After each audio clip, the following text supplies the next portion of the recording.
Gusto po nating kamustahin si Senator Pia Cayetano. Kamusta na po ba, Senator Pia Cayetano? Dahil sa tuwing nagsasalita siya very recently, ay lagi siyang parang hinihingal. At di natin alam kung excitement, anxiety, pero siguro napansin niyo rin na medyo hingal na hingal si Senator Pia sa kanyang pananalita.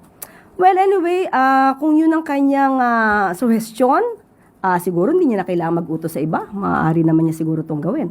But sinasabi niya na ang Pangulo ay suportado ang majority. Nagsalita po ang Pangulo. Sa isang panayam, kung tayo nagkakamali ay sa kapihan, sinabi naman niya na kung anuman ang isinasagawa, nagiging desisyon sa Senado, ito naman ay kanyang susuportahan. At ito naman, ang desisyon naman, ang nagwawagi lagi ay kung anong sinasabi ng majority.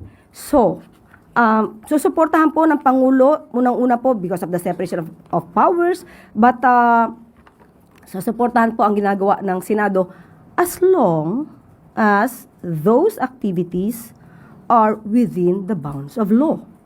So, di naman po niya susuportahan ang desisyon ng majority kung ito ay mayroong pag-uutos para sa isang lock and load order, ang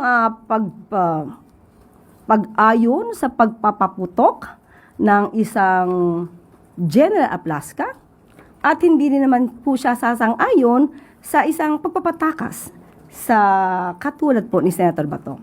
Mga gawain malamang na mayorya pero hindi po yan sasang-ayunan ng Pangulo. So basta tama lang po at naaayon sa batas, naaayon sa proseso, na naaayon sa jurisprudence, yan naman po ay susuportahan ng Pangulo.